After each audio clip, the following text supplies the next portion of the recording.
یہ حدیث پاک میں آتا ہے، ایک صحابی بکریاں چرا رہے تھے مدینے کے اطراف میں،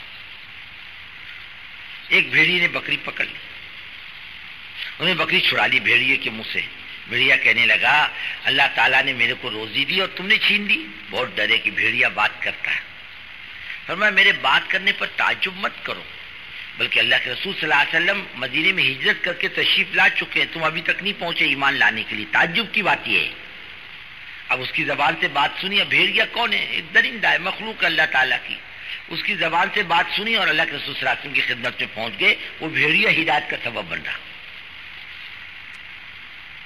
ایک بات کسی کی زبان سے نکل گئی اور ہمارا معاملہ بدل گیا زندگی کا، کوئی بھی نہیں بول سکتا۔ گھڑیاں ہوتی ہیں کچھ اللہ کی طرف سے، قبولیت کی گھڑیاں۔ ایسی یہاں کی جتنی مجلسیں ہیں ان میں جمنا ایک بات۔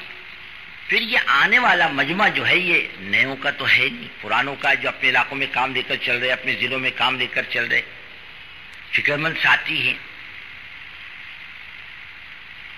یہ وہ مجمع ہے۔ ہمارے میاں جی محراب ایک مرتبہ راجستھان کے پرانوں میں فرما رہے تھے، دیکھو بھائی یہ پرانوں کا مجمع ہے، مشورے والوں کا، اس میں اگر ایک آدمی بھی بے فکر بے توجہ رہے گا اس کے اثرات سارے مشورے پر پڑیں گے۔ عبادت کا معاملہ تو ایسا ہے کہ اللہ نے 4 کی نماز قبول کر لی تو پورے مجمع کی نماز قبول ہو جاتی ہے، لیکن دعوت میں مسئلہ ایسا ہوتا ہے کہ 1-2 کی غلطی سب کو لے کر ڈوبتی ہے۔ جیسے آپ کے عہد کے اندر اجتہادی غلطی بیچاروں کی، جان بوجھ کر نہیں، چلو اب جنگ ختم ہو چکی اور اللہ کے رسول صلی اللہ علیہ وسلم کا حکم وقتی تھا، جگہ چھوڑ دو، کسی نے منع بھی کیا، نہیں جگہ میں چھوڑنے کا، جنگ ختم ہو گئی اب کیا رکھا ہے، چلو، بس وہی ناکامیابی کا سبب بنا۔ تو 1-2 کی غلطی سب کو لے کر ڈوبتی ہے، اور آدمی کے بے فکری سب کو لے کر ڈوبتی، اس کے اثرات سب پر پڑتے ہیں۔ اس کے لیے یہ کام کرنے والوں نے فکر مند اور متوجہ ہونا اللہ کی طرف، فکر مند ہونا، اللہ یہ علاقے کا مجمع اٹھ کر کے آ رہا ہے، ان کی جان مال امانت ہے، ان کی جان مال قیمتی ہے، اس کو ضائع کرنے کے لیے یہاں نہیں بلایا بلکہ ایک فکر دلانے کے لیے بلایا ہے۔ اور جب تک آدمی تمام مجلسوں میں جمے گا نہیں اور کوئی بات سنے گا نہیں، کوئی بات اوڑے گا نہیں، تو اپنے علاقے میں جا کر کرے گا کیا؟ آج جو مسائل ہیں وہ کام کے نہیں، بزرگوں اللہ نے کام کے راستے تو کھول دیے، کام نکل گیا، موافقت و مخالفت کی منزلوں سے آگے جا چکا کام۔ آج کوئی مخالفت کرے تو کام رکتا نہیں، کوئی موافقت کرے تو کام بڑھتا نہیں، موافقت مخالفت کی منزل سے نکل چکا۔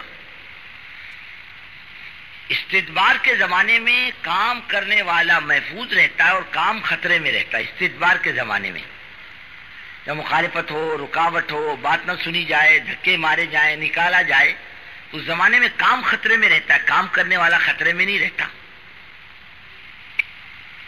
اس وقت کام کرنے والوں کی نگاہ اللہ پر ہوتی ہے، لیکن جب استقبال کا زمانہ آتا ہے، قومیں متوجہ ہوتی ہیں، تو کام نکل جاتا ہے خطرات سے اور کام کرنے والا پھنس جاتا ہے خطرات میں۔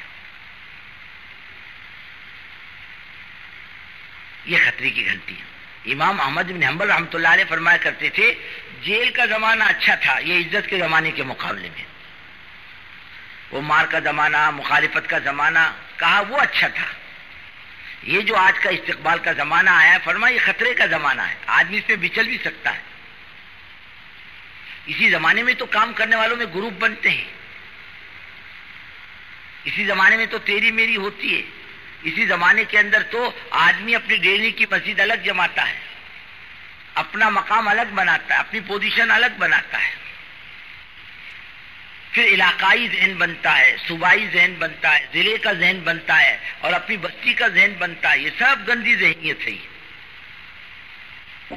میرا علاقہ، کوئی اپنے خاندان سے لے کر آیا اپنا علاقہ، باپ نے وراثت میں دیا اپنا علاقہ، کہ اللہ میاں نے بانٹ کے دیا علاقہ، یہ تیرا علاقہ، یہ میرا علاقہ، یہ بستی یہ میری بستی، یہ تیری بستی، اللہ نے بانٹ کے دیا نہیں، بلکہ اللہ تعالیٰ نے اس کے لیے تو کام کے سارے راستے کھول دیے۔ لیکن یہ ذہن کب بنتا ہے؟ جب استقبال کا زمانہ آتا ہے۔ کام کرنے والوں کے لیے خطرات بڑھ جاتے، کام تو نکل جاتا، یہ پھنس جاتا، اور اس کا ٹھیک ٹھیک چلنا یہ ضروری ہے۔ اس کے لیے بزرگوں دوستو، یہ باتوں کے مذاکرے کے لیے یہ اپنی پرانوں کی مجلس ہوتی ہے۔ جو جو عمل ہوگا وہ آپ کے سامنے آئے گا، یہ موقع کا یہ عمل، یہ موقع کا یہ عمل، یہ موقع کا یہ عمل، ہر چیز آپ کے سامنے آئے گی۔ کوئی مجلس الگ نہیں ہوگی، کوئی مشورہ الگ نہیں ہوگا، جو کچھ ہوگا وہ یہیں سے ہوگا۔ اور پھر اس میں آدمی کے پیچھے ضرورتیں، آدمی مجبور ہے بیچارہ، بعض مرتبہ استنجے کا تقاضا ہے تو بولیں گے روک کر بیٹھ جا، جب استنجے سے فارغ ہو کے آ جا۔ لیکن ایسے بیڑی پینے کو طبیعت چاہے تو کہیں گے نہیں بھائی، بیڑی کی تقاضے کو دبا لے، کہ بھائی بس میں سفر نہیں کرتا آدمی، گھنٹوں سفر کرتا، ریل میں گھنٹوں سفر کرتا ہے، بعض مطلب بیڑی نہیں رہتی جیب میں، یہ بیڑی کے بغیر گھنٹوں نہیں رہتا، چائے کے بغیر گھنٹوں نہیں رہتا، پان کھائے بغیر گھنٹوں نہیں رہتا۔ ہاں استنجا ایسی چیز ہے جس کو آدمی ذرا کنٹرول کر لے ذرا مشکل ہوتا ہے، یہ تو واقعی ضرورت ہے۔ شریعت بھی اجازت دیتی ہے اگر پیشاب پخانے کا تقاضا ہے اور جماعت کا وقت قریب ہے، بھائی ضرورتوں سے فارغ ہو جا، بعد میں نماز پڑھ لے۔ حضرت عبداللہ ابن عباس رضی اللہ تعالیٰ عنہ کھاتے تھے اور امام کی قرات سنتے تھے، جب بھوک کا تقاضا ہوتا تو پہلے کھا لو، اطمینان سے نماز پڑھ لو، یہ نہیں کہ جلدی جلدی نماز پڑھ لو اطمینان سے آ کے روٹی کھا لو، ایسا نہیں ہے، بلکہ اطمینان سے نماز پڑھ لو اور کھانا کھا لو، پھر آ کے اطمینان سے نماز پڑھ لینا۔ ہمارا کیا معاملہ، جلدی جلدی نماز پڑھ لو پھر اطمینان سے روٹی کھا لیں گے، ایسا معاملہ ہے۔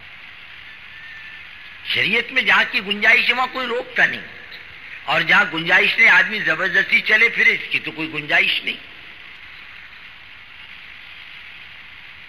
اور پھر اس کا یہاں چلنا پھرنا، مجلسوں کو چھوڑ کر پتہ چلتا ہے یہ اپنے علاقے میں بھی بے فکر ہے، یہ اپنے علاقے میں بے توجہ ہے، جب بھی یہاں بے فکری کے ساتھ پھرتا، بے توجہ کے ساتھ پھرتا ہے، اس کی علامت ہوتی ہے۔ اور اس کی فکر اس کو جما دے، سمجھو یہ اپنے علاقے میں جمنے والا ساتھی ہے۔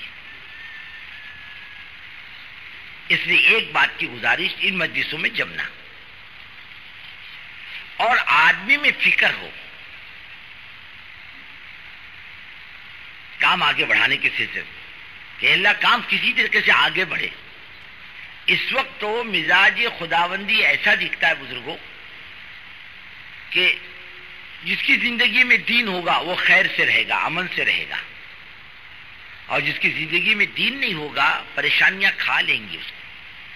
اس وقت امت پر سب سے بڑا رحم یہی ہے کہ اس پر اللہ کی بات کیسے پہنچے، اس کی فکر کرو باقاعدہ، اپنے علاقوں میں اللہ کے بندوں تک پہنچو۔ ابھی تک کام جہاں تک پہنچنا چاہیے ہم نہیں پہنچا سکے، جتنا ہوا اس کو مت دیکھو، باقی کتنا یہ دیکھو، کتنی اللہ کی مخلوق باقی ہے، کتنوں تک اللہ کی بات نہیں پہنچی۔ حضرت جی دامت برکاتہم نے دلیہ کے اجتماع سے پہلے کہا تھا ہم جماعتیں نہیں مانگتے تم سے، ہمارا جماعت کا مطالبہ نہیں ہے، جماعتیں تو نکلے گی بغیر بولے، ہمارا ایک مطالبہ ہے کام کرنے والوں سے کہ 100% امت تک اللہ کی بات پہنچائے، 100%۔ ہم نے بات پہنچائی، ہم تو اپنے خول میں گھس کر کے رہ گئے، بس ہمارا اپنا خول ہے، اس کے باہر ہم نہیں نکلتے، جو کام ہو رہا اسی پر مطمئن۔ جتنا مجمع مسجد میں آ گیا الحمدللہ، کبھی مسجد نہیں بھرتی تھی بھر گئی، ان کو دیکھ رہا، اور جو نہیں آیا ان کو نہیں دیکھتا، وہ کتنی بڑی تعداد ہے۔